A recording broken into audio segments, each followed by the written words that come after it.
Damn it, I should have saved that. All right. Thank you so much for joining us, everyone. We have, once again, a very exciting episode for y'all this week. We have brought on Hunter Ballew of roofing.com, of RoofCon, of Revolt, of various other companies that you have probably heard of in our space. We also have brought on Travis Harvigo, our CEO and president and fearless leader. And Mike has made his way onto this episode once again, against everyone's will. Thank you so much for joining us, everyone, especially Hunter. We really appreciate you giving us some of your time to talk about some of these incredible strategies that you've put into place to really maximize and 10x companies across our industry.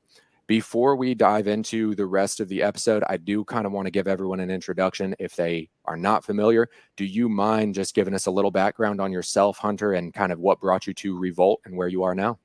Yeah, man. Quick rundown is born, raised, and stayed here in Travelers Rest, South Carolina, a little small town north of Greenville.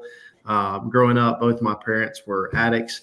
And so I was just trying to figure out what I was going to do with my own life to not live a life like they did, paycheck to paycheck. So I left for the Marine Corps, came back from the Marine Corps, went to the fire department, figured out pretty quickly that wasn't going to get me anything more than paycheck to paycheck because I was making like $706 every 2 weeks with the fire department. And that's what led me into kind of the entrepreneurial journey, is I just always wanted more from a real young age. Like 18 years old, I was saying, I'm going to be a millionaire by 30. I'm going to be a millionaire by 30. And so I jumped into the game of entrepreneurship. My wife has been right there with me through it all. I was 20 years old. She was 19 years old. You said you were from San Susie, so you might know the Spinks gas station. We met at the Spinks gas station. That's a love story right there. I was at Pump 4. She was at Pump 13. We made it happen. Been together for over 13 years now. And so we got 2 little babies, a little boy that's 5, a little girl that we adopted in 2022. She's almost 2 now. And so, yeah, just been doing the thing. I started with marketing. That evolved into actually starting a roofing company kind of as a case study. That continued to grow, and then it morphed into let's start a conference for roofers and help them grow. Let's do Revolt and help more people outside of just roofing that are just business owners, entrepreneurial, and really the main thing that we look for is people that are leaders and want to develop as leaders inside of Revolt. So that's kind of my backstory. Awesome. All right. Well, that's an impressive backstory right there, from a humble beginning at a Spinks gas station to where you are now. I love it. So we had a really interesting circumstance pop up in that Travis actually went last week to one of y'all's events in Costa Rica and got to experience kind of the Revolt system in action. So before we jumped into the rest of the conversation that we had here, I wanted to give us a little bit of context and have Travis give us some of his key takeaways from that experience. So Travis, take us away. Yeah, what a wonderful experience. And thanks again, Hunter, for having me down there and really get to see what Revolt was about. I didn't know a lot about it. I know a lot about what Hunter does, didn't know a lot about Revolt, before actually going there and getting into it. And so what an amazing group of people that go to that event. And all those people that I met there had gone to multiple different events. So it wasn't just like this one thing. They'd been to many others that Hunter puts on. And what I learned is he puts on a lot of other events. Maybe it just be, maybe just the husband goes, or just the man, or just the woman, or maybe it's a father and a son, that maybe go to all these other getaways. But just even the culture built around Revolt and the amazing group of people, they were all put together in that one room. And it's not all roofers, it's from all aspects of life in different areas as far as, what they do for business or life, but they all have really one goal really in common, and really achieving that goal and to be in one place. And it was just a remarkable experience to be able to be part of an amazing group of people that really just want to work together, and just really network with each other and, have good conversations and really be able to achieve really that end goal. So an experience I'll never forget, and an amazing group of people that I still carry friendships with, even long beyond, that trip that we took will continue long after that. And so it's a great experience. Revolt is a great thing to be a part of and to be able to see what it is. And now I understand clearly what it's all about and what they're trying to build there. And so I encourage everyone to check it out if they're, because I'm sure a lot of people have about the similar mindset to everybody that they have in that group and what they can learn from each other, as far as being a part of it. I think the interesting thing there was that you don't get an itinerary. That was the only time I've ever been to an event where you don't get an itinerary. Yeah. And so I like the mindset behind it, because a lot of times when you go to itinerary, you say, okay, know this person, know this thing, not going to go to this, we're going to skip out on this, because you're in a lovely country to where you can go and explore it. When you don't get an itinerary, you have to wait for one thing to end before you know what to do next. And it could be in a matter of minutes that you need to go jump and change clothes and hop on a bus or go do this or go do that. You don't know what you're doing next. So it always keeps you on the edge of your seat. So it's a very, very, very fun and great experience to be a part of. I appreciate that, man. Yeah, we try to keep it lively. Really, the only events we give a schedule to is RoofCon. All of our retreats, everything we do, it's like the thing that we say over and over, our mottos are go all in and trust the process. So when you come, we expect you to go all in, to participate in every exercise, to be there. And even if it's a session where you're like, oh, I got this figured out. Okay, we'll be there for the other people in the room and help them out, because you have a different perspective than me and from the person speaking. And so we expect you to help the other people in the community. And the second part is just trust the process. Like we're going to go through it. We're going to figure it out together. We were in Costa Rica. We didn't realize it was going to be rainy season. We didn't know that we were going to go zip lining and some of us get stuck, but we figured it out, right? Like it's just part of it. And now, even though in the moment we're like, it's raining again, like it's a great story to talk about for years to come. Yeah, man, I love that. I love that concept that you kind of highlighted for just a second there. Is even if it's a topic or an experience that y'all are having that somebody's already completely good on, like I know this and I'm set, I don't need any help. That idea of generous participation to show up for those others who might need your insight that you're not even aware of yet. I love that. And as we kind of jump into the rest of this discussion, so I wanted to talk specifically about creating a culture and a team that is going to sustain that culture. So before we build that team, we have to establish the core values that are going to guide them.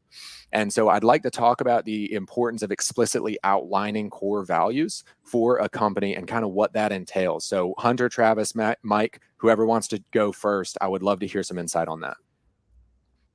Yeah, I'm happy to jump in if you want me to.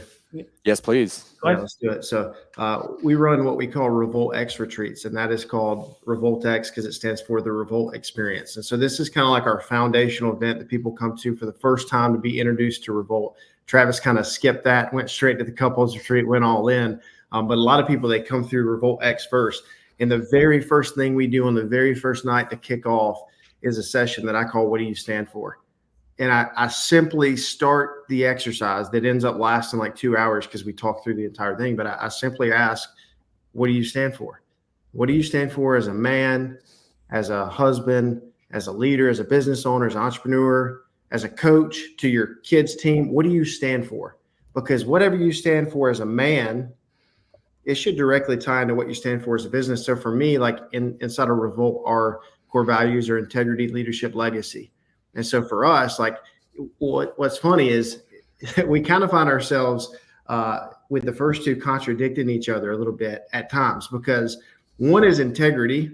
And, if I find someone doing something out of integrity inside the business, one, I get frustrated and I want to, have a hard conversation with them or either let them go. Second core value leadership is I have to question myself. Have I done a good job of leading them well, of stewarding them well to make sure that I'm giving it all I got to make sure they're a valuable piece of our team, but on the personal side too, that they're becoming a better person and developing. And so I've experienced that inside of my own business. So we do that session, what do you stand for? And like to help people create core values. It sounds super basic, but it is like, what do you stand for? And so we have a sheet of paper inside of our workbooks that we do at Revoltex, and there's like 20 or 25 lines.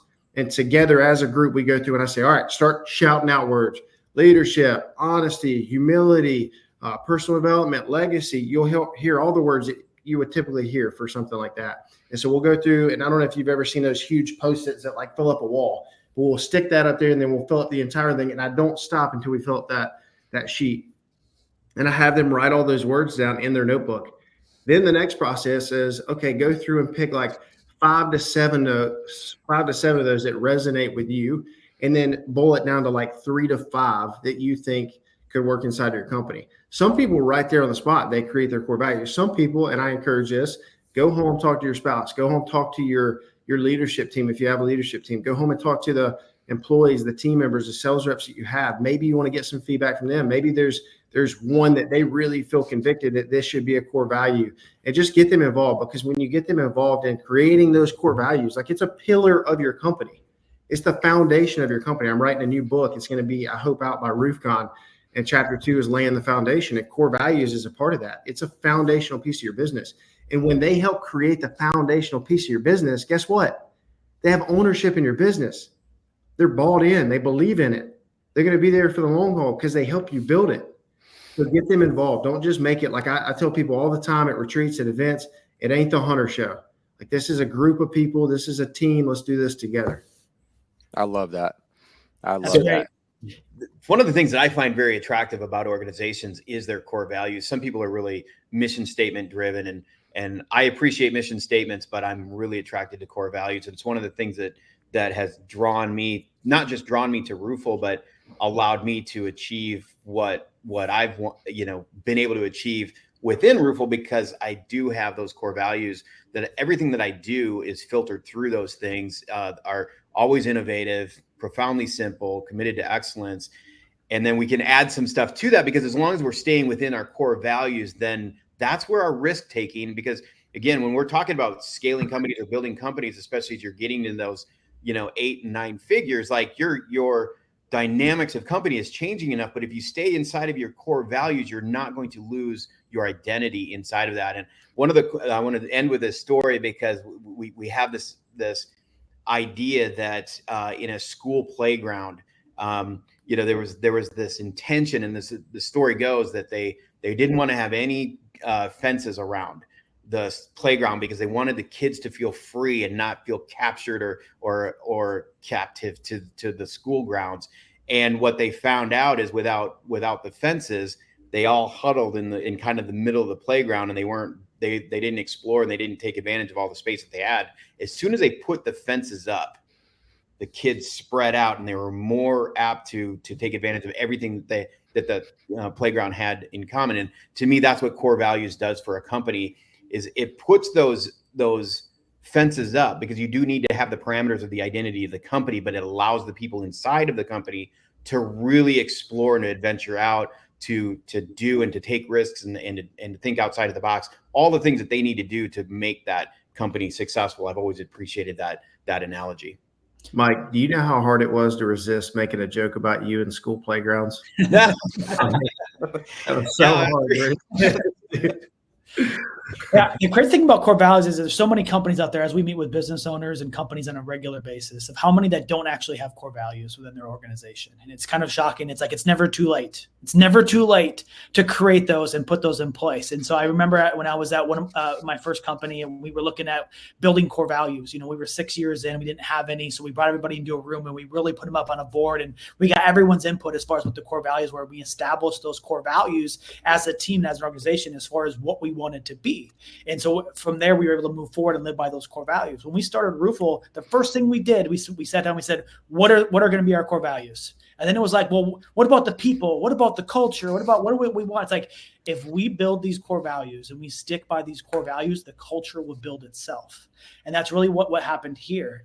As far as, people talk about the culture that we have here, it's really by living by those core values, teaching everybody what our core values are, what they actually mean.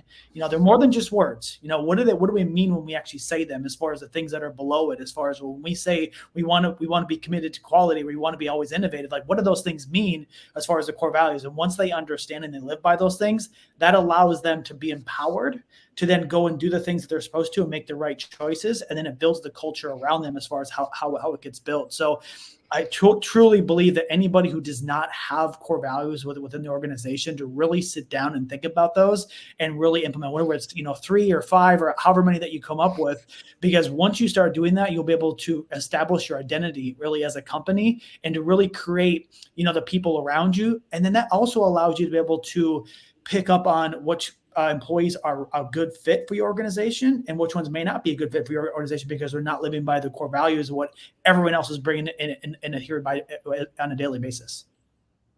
Yeah, and that kind of brings us right into our next topic, which is specifically about the recruitment process. Before I did just want to highlight a couple of the things that y'all each brought up. The concept of creating your core values of your company based on your own personal core values as a human being, kind of giving you, like you had said, Hunter, it helps you invest yourself. And also, if you set up a company with core values that are disparate from your own personal core values, you're going to reach a point where your own personal investment is just not there anymore, because you don't have the same value as the company that you've established. And that kind of creates that barrier for everybody who comes in to this company knows kind of the space that they can work within and how much they can innovate and how much they can explore that space within the confines of those core values. And setting them up from the jump lets everybody know, I showed up at Roofle, I know those core values, and I know as long as I am with integrity following those core values, even if I make an error, even if something goes wrong, I know that as long as I can show I was trying to follow the core values and I was doing my best, I made a mistake, but here we are. I was still trying to follow those core values. It's all okay, because we are all trying to work towards the same thing, and we all understand that. Yeah. So as we proceed into that, so we're building that culture, and we are trying to follow those core values and build those into a company culture. What are the practices and strategies in the recruitment process that you follow to kind of make sure that you're maintaining that? Yeah, man, this is one of the things that I love to talk about is the recruiting strategy, talking about building out a funnel and setting very clear expectations from the beginning. I've learned the hard way, man. I'm not I get a lot of pats on the back, and I was on a podcast yesterday, and the guy interviewed me. He's like, yeah, everything you touch turns to gold. And I hear that all the time, and it freaking makes me cringe. And I hate when people say that, because it's not true at all. Like, I go through the lows just as much more than I go through the highs. And so I've learned the hard way that you have to set expectations up front. I've been really bad about, in the past in my career as a business owner, hiring as fast as I can just to get people in the door, hoping they fix all my problems. Like, oh, they got this little thing on their resume. Oh, they say they can do this. And in the back of your mind as an entrepreneur, you're just thinking like, they're going to solve all my problems. I'm good now. It's literally like a little dopamine hit, man. You're like, I'm going to hire this person. They're going to fix my problems. But if you don't filter, you're going to have more problems. So for us, we build out a recruiting funnel. And there's a little bit more to this process, but let's just say you throw an ad together, you say the things you need to do. You can use ChatGPT or Claude or whatever to create the ad, talking about your core values and responsibilities and KPIs and all the things they need to hit. You throw that up on Indeed or Facebook or ZipRecruiter or wherever, and then you send them to your recruiting funnel. And for us, it's very simple. The first video, I structure all my recruiting funnels the same. The first video, at the very top of that, I say you must watch these 2 videos before you apply at the bottom. The first video is going to be a video about the actual job and the job description. The first half of the video, typically it'll be like 10 to 12 minutes. The video will be about that position. The first half of the video, I'm talking about all the bad stuff, all the negatives, anything they would portray as like, oh, this sucks. I don't know if I want this job. And as an example for anyone listening, I'd imagine it's mostly business owners listening. If you're thinking about like a sales rep, what are some of the things that a sales rep would say suck? Well, if they're not willing to knock door to door, if they're not willing to climb a ladder because they're afraid of heights, right? Like if they're not willing to be 1099, which all that's starting to change, but be 1099 and no benefits inside of your company. Just think about all the stuff that sucks. And you've had interviews in the past, and when you say ABC, they're like, oh, yeah, maybe this isn't for me. Don't let them come to your office. Don't let them get on a phone call with you. Don't let them waste your time. Handle that up front in that video. So the first half of that video, 5-6 minutes, I'm talking about all the negative. Back half of that video, I am selling the dream, man. Like literally at that pivot point, I'm like, okay, if you're still with me, you're possibly a good fit because this stuff didn't scare you away.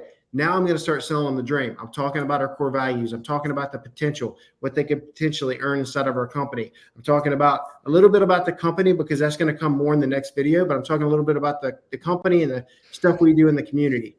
Then that next video is a company video. And that one is very specific to the company, the core values, the work we do in the community. What I call our common mission is something I teach in Revolt. That's a big thing. And that is creating a mission inside of your company, a common mission that doesn't feed the owner's pocket. It doesn't feed a sales rep's pocket. It doesn't feed any employee's bank account.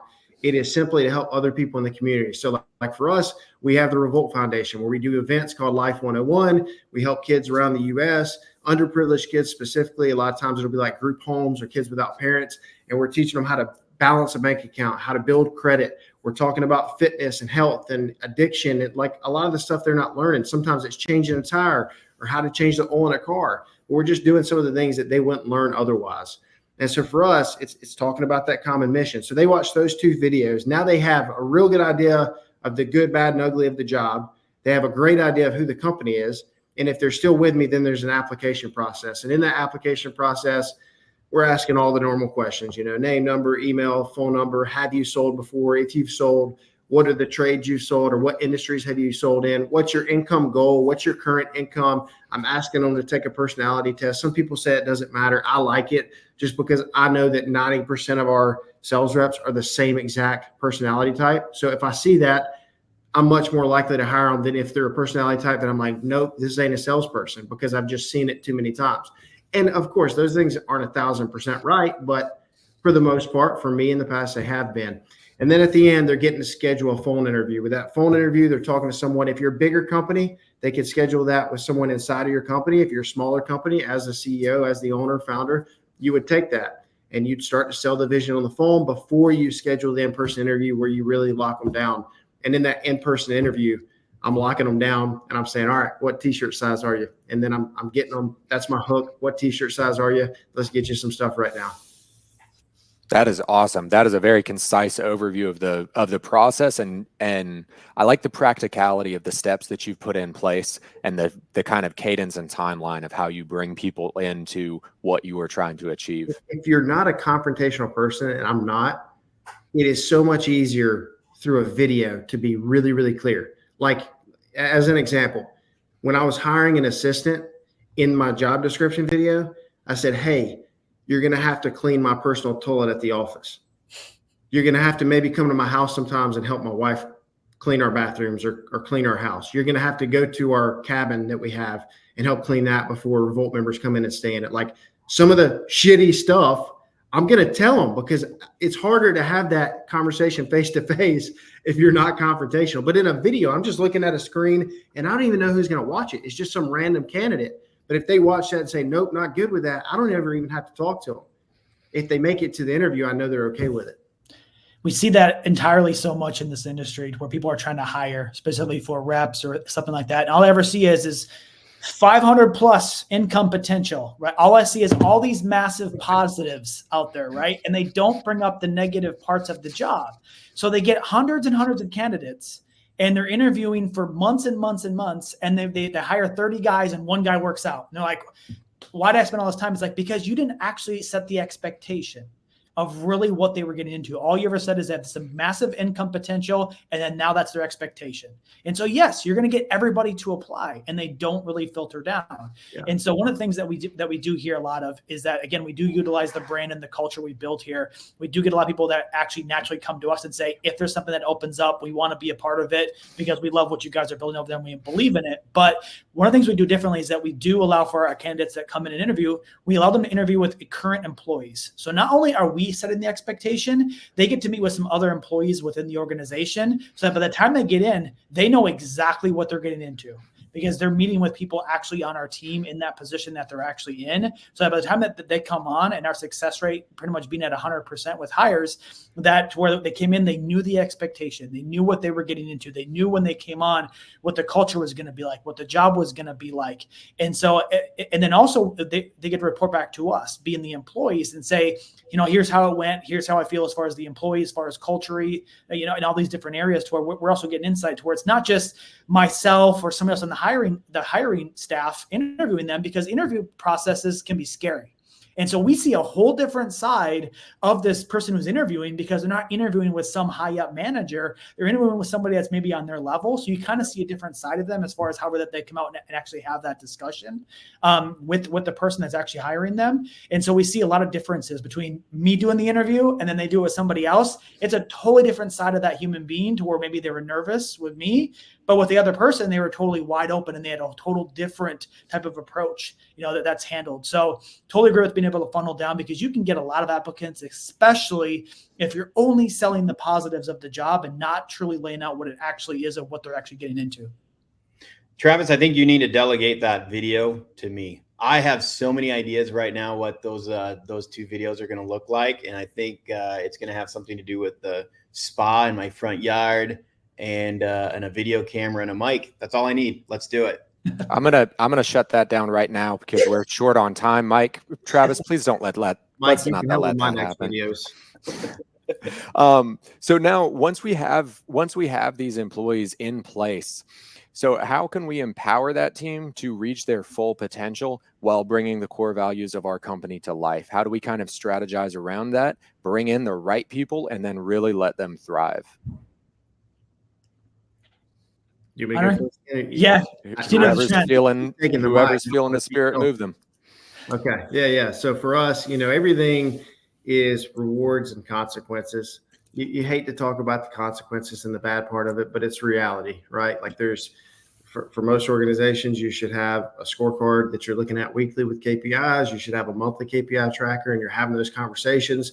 And their leadership is having one-on-ones with them, talking through it, and monthly doing feedback sessions and talking through the good, bad, and ugly and problem solving with them. And so for us, like having a growth track is important and giving them opportunity. And I've seen lots of different ways, as silly as it sounds, even something as small as a title improvement, like going from a project manager to a senior project manager, and then an executive project manager. Little things like that matter to people. And that may come with a small raise. It may come with a bump in commission. It may come with, for us a couple of years ago, what we put in place was at different marks, they could earn different trips for educational purposes. So, RoofCon tickets is one thing that some people do. Shameless plug, but for real, some people do that. And then also like John Maxwell Leadership. That's one of the things we do is send people take people down there for his leadership training to get certified in the speaking and training that he does. And then also obviously bonuses and things like that too. So for our guys, you hit $1 million, you get $10,000 cash. Every 500,000. Did it cut? Yeah. No, you're still with us. For me. Okay. Every $500,000 after that, they get another $10,000 bonus. So those are some of the things we do to help them and just create a growth track. I think that when people come in, having some kind of 90-day sprint is really important. Some of the books that we have, obviously, again, shameless plug, I make my people not just because it's my book, but I want them to understand me and what we're about. And I talk a lot about integrity, leadership, legacy. So I have them read Make It Count as one of the first things they do when they come in. I have them read Extreme Ownership by Jocko. I have them read The Difference Maker by John Maxwell that talks about having a positive attitude. We have a couple of books that's like, we want you to read these things. Another one we've done that's really, really short is called The Go-Getter. And it just talks about having a go-getter attitude, having a get crap done attitude. Like no matter what it takes, don't have that, I can't do it. I can't figure it out. It's like when you're a kid and your dad's telling you over and over, don't say I can't. We want to have that attitude. No matter what, we want to be able to get it done. I think one of the things that I see a lot is a lot of business owners wanting to release that power that they have, or really what they're controlling, and releasing it to their employees and actually giving them the opportunity. And so I think it's one of the things that we have to learn as far as being owners or managers, is being able to empower our people to allow them to make mistakes. And shockingly enough, when you actually empower them and put them up to the test, more often than not, they're going to come. If they do make a mistake, they're going to come to you and say, oops, I actually made a mistake. Let's talk about this. Here's where I think it went wrong, compared to them just trying to cover it up. I think one thing we do differently than a lot of other companies, that when somebody comes on board with us, is that they train, or they actually follow with everybody in the company as far as their position. So they understand what everybody does. I don't care if they're setting appointments, if they're doing demos, or if they're whatever that they're doing, they know what everybody else is doing within the organization. So they know what their impact is down the line, or even before that. So if they're able to make a mistake and they're trying to cover it up by trying to be empowered as far as to make those decisions, then they know that there could be consequences, down the road, and they don't want to, put that mistake on somebody else and say, we covered this up, or we made a mistake over here. So being able to empower people, such as like go to other trainings, or to be able to go and learn from other mentors, to go and be better, as far as, get them the training that they want. You'll be shocked at how much, when you actually allow them to go do it, and as long as they're following really the core values, as far as like, here's the guidelines, as far as what we want to follow, as long as you follow these guidelines, it's very hard for you to make a mistake in whatever choice that it may be that you choose to do, because you're following really what you want to do. And so just letting them go and say, here you go, here's the guidance, and go do it. I think empowerment, does really allow to build even a healthy culture, because they want to be better, and they can say, I'm not here and someone's not looking over my shoulder constantly micromanaging me. I can actually do the things that I'm able to do and actually make better decisions overall. So Hunter, I have a follow-up question to what you were talking about, and Travis too. We're talking about it, building an 8-figure culture, and that 7-figure culture and the 8-figure culture look differently. And I want to ask you, like, the dynamics of this process.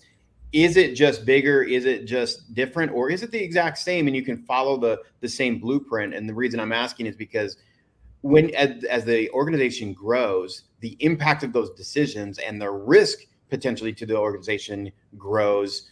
Those consequences look different for a 7-figure company than an 8-figure culture. How does the dynamics of this process change or evolve, or does it, as the organization grows? Yeah, I think that, I've never really thought about it in this frame, but my quick answer would be a 7-figure company is a company that has leadership and they have team members. An 8-figure company is a company that has leadership that's developing more leadership.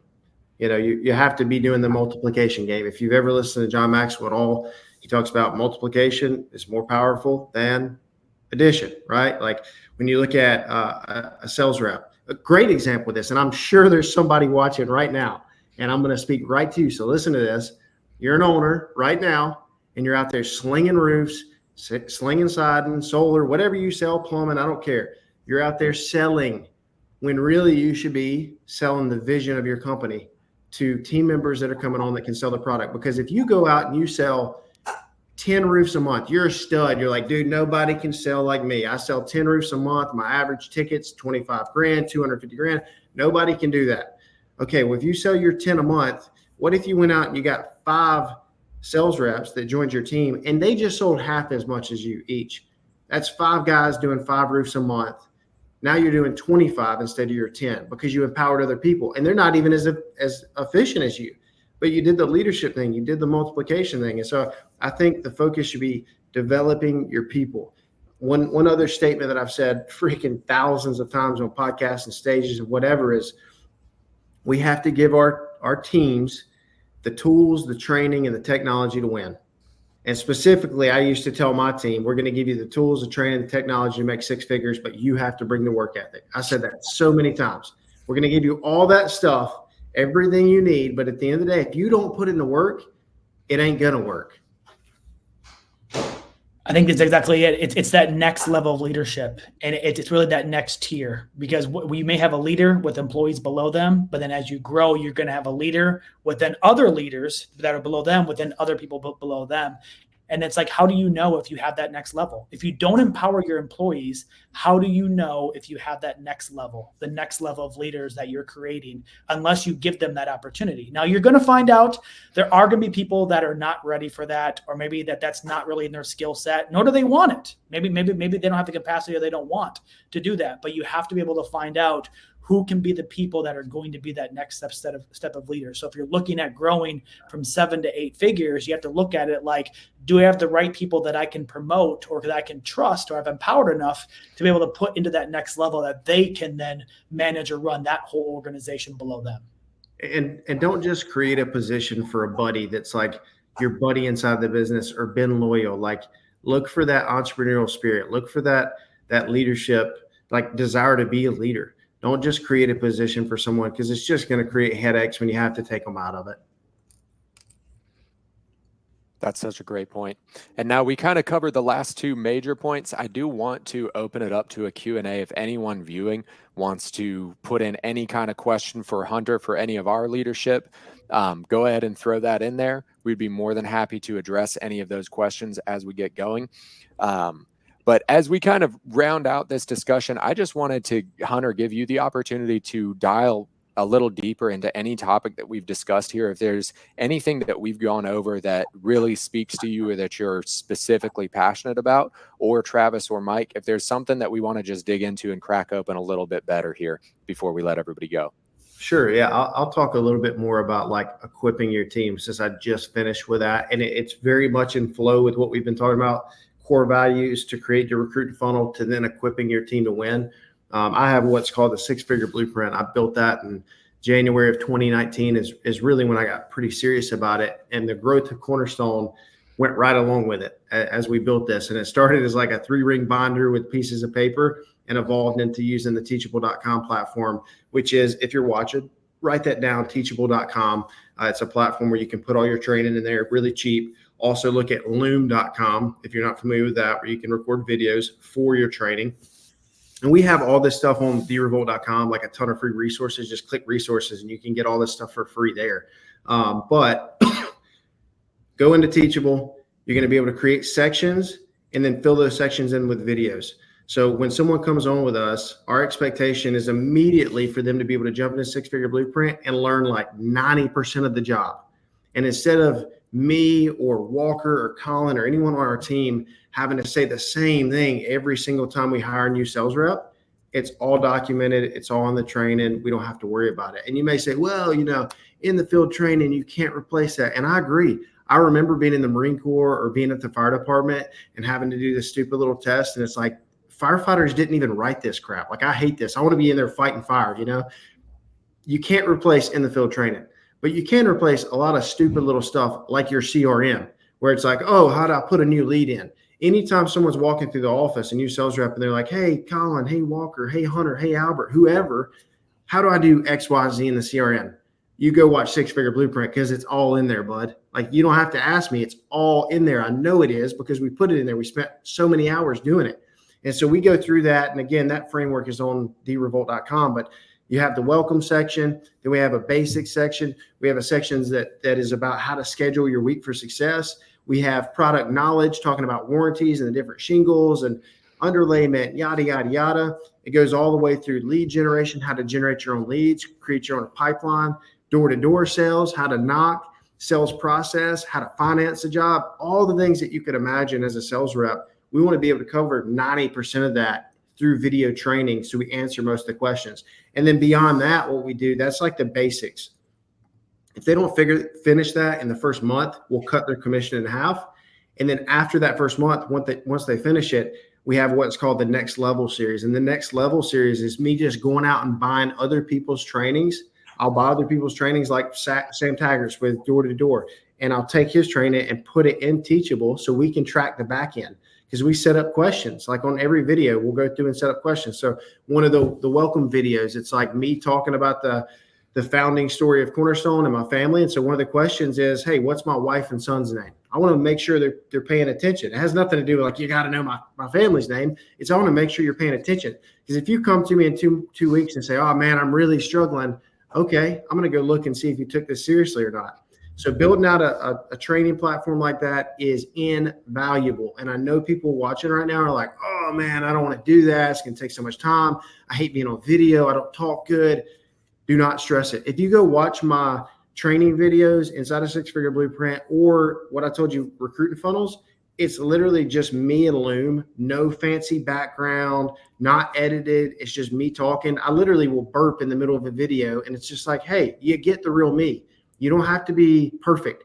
At this point, they're already hired anyways, right? Just like do the training and teach them well, lead them well, equip them well so they can win. That's the entire point. Make that expectation known that you want to equip them to win and make enough money to change their life. So for me, that's what we're trying to do with 6-figure blueprint. You just got to get in there and start. Label the sections with the names you want. I just gave you some great ones. Again, we have that template you can use. Then start doing the videos. And then you're just going to do a Loom As soon as the Loom ends, it'll give you a little link. Take the link, pop it in Teachable. Like when I started doing this, oh, dude, and this was only 5 years ago or so, 6 years ago. I'd have to do the video, download the video, upload the video, put the video in there, type out the descriptions. Now Loom does like all of it for you. It'll even give you the description because of AI. So you just click the little button, pop it in, and you're done. So it's not hard. It just takes commitment. Commit to doing 5-10 videos a day. And when you get frustrated because you're like, oh gosh, I did all this work and now I got 3 more videos I need to do after 3 weeks, just know it's evergreen. It's always evolving because you're changing. You're trying to be better. The industry is going to change. So keep changing with it.